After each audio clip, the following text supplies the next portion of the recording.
আমাদের যে বীর শহীদেরা রয়েছেন সেই শহীদ পরিবারের সদস্যরা আজকে আমাদের এই সকালের পর থেকে এই শাহবাগে তারা বসেছেন। আমরা আমাদের জায়গা থেকে যেটা মনে করি যে আমাদের শহীদ পরিবারের সদস্যরা আজকে তাদেরকে যদি এখানে এসে বসতে হয়, এটা আমাদের সবার জন্য একটি লজ্জার বিষয়। আমরা আমাদের জায়গা থেকে একটা জিনিস মনে করি যে আমাদের যারা আহত যোদ্ধা রয়েছেন এবং শহীদ পরিবারের সদস্য রয়েছেন,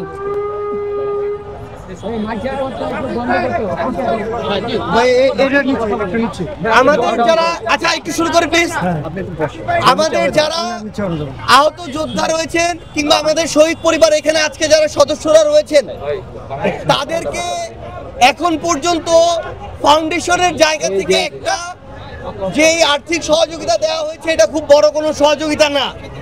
এটা দিয়ে পরিবারগুলো হয়তো কয়েক মাস চলতে পারে, এর বেশি আসলে সম্ভব না। তো আমরা আমাদের জায়গা থেকে মনে করি যে সরকার তার জায়গা থেকে যত দ্রুত এই পদক্ষেপগুলো নিতে পারতো আমাদের শহীদ পরিবারের পাশে দাঁড়ানোর জন্য, তত দ্রুত তারা নিতে পারেনি। এবং আমাদের শহীদ পরিবারের অনেকেই ছিল যারা আসলে প্রধান কর্মজীবী ছিল, তাদের উপার্জনে ওই পরিবারটি চলতো। সেখানে তারা তাদের জায়গা থেকে তাদেরকে যত রকমের আর্থিক সহযোগিতা, কর্মসংস্থানের ব্যবস্থা করা, সম্মানের ব্যবস্থা করা কিংবা অন্যান্য যে সুযোগ সুবিধা, সেটা তারা তাদের জায়গা থেকে বিভিন্ন সময় আমাদেরকে বলেছে তারা সেটি করছে। কিন্তু এই যে দ্রুত করা এবং এটার বাস্তবায়ন দেখা আমরা আমাদের জায়গা থেকে এখনো প্রত্যাশিত দেখতে পাইনি। তো আমরা আমাদের জায়গা থেকে শহীদ পরিবারদেরকে সাথে নিয়ে আমরা আমাদের যারা ছাত্র প্রতিনিধি সরকারে রয়েছে আমরা তাদের সাথে কথা বলেছি। আমরা তাদেরকে জানিয়েছি তারা আজকে আমাদের সাথে এ বিষয়ে আমাদের শহীদ পরিবার একটি প্রতিনিধি দলের সাথে কথা বলবেন। এরপরে আগামীকালকে যারা এই অভ্যুত্থানের সামনের সারিতে নেতৃত্ব দিয়ে এই অভ্যুত্থানের লড়াইয়ে ছিল, তাদের একটি টিমের সাথে আমাদের শহীদ পরিবার একটি টিম আগামীকালকে কথা বলবেন। এবং আগামী রবিবারে আমাদের মাননীয় প্রধান উপদেষ্টা আমাদের শহীদ পরিবারের সাথে সাক্ষাৎ করার জন্য ইচ্ছা ব্যক্ত করেছেন। এবং সেদিন শহীদ পরিবারের পক্ষ থেকে সকল প্রকার যৌক্তিক দাবিগুলো তুলে ধরা হবে এবং প্রত্যেকটি যৌক্তিক দাবি দ্রুততম সময়ের মধ্যে অবশ্যই আমাদের শহীদ পরিবারের জন্য সেটি শহীদ পরিবারকে বুঝে দিতে হবে। এবং সবচেয়ে গুরুত্বপূর্ণ বিষয় হচ্ছে এই সরকার তাদের জায়গা থেকে যদি এই খুনি হাসিনা এবং তার যেই দোসররা বাংলাদেশে আমার এই হাজার হাজার ভাইকে শহীদ করেছে, রক্তাক্ত করেছে, খুন করেছে, যদি এই খুনি হাসিনা এবং তাদের দোসরদের বিচার করতে না পারা যায়, তবে সেটি হবে এই সরকারের সবচেয়ে বড় সীমাবদ্ধতা।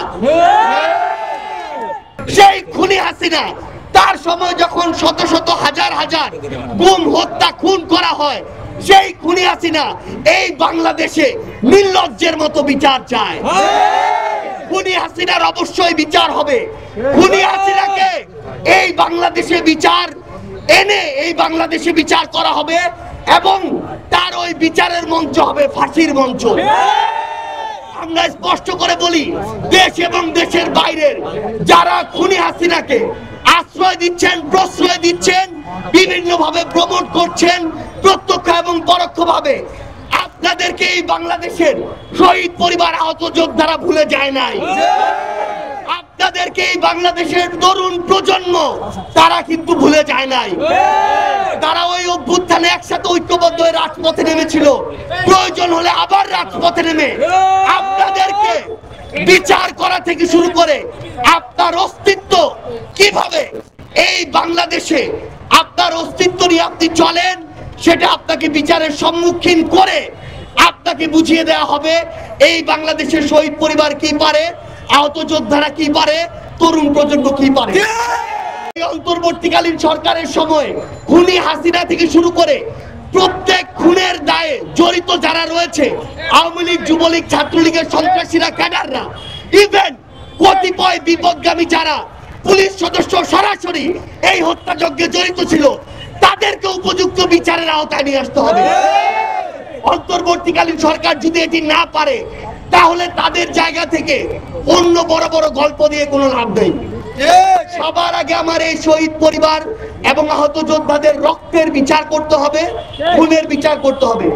আমরা আমাদের জায়গা থেকে আমাদের শহীদ পরিবারকে বলেছি যে আমরা যেই দায়িত্বটি এই অভ্যুত্থানে নিয়েছিলাম সেই দায়িত্ব এখন নিচ্ছি শহীদ পরিবারের এবং আমাদের আহত যোদ্ধাদের প্রয়োজনীয় দাবি দাওয়াগুলো যেই জায়গায় নিয়ে যাওয়া দরকার, যেভাবে নিয়ে যাওয়ার দরকার আমরা নিয়ে যাব এবং প্রত্যেকটি যৌক্তিক দাবি পূরণের জন্য যা করা দরকার আমরা সেটাই করব। আবারও আপনাদের সাথে অবশ্যই দেখা হবে খুনি হাসিনা এবং তার দোসরদের বিরুদ্ধে, হয় রাজপথের সংগ্রামে অথবা তাদের ওই ফাঁসির মঞ্চে।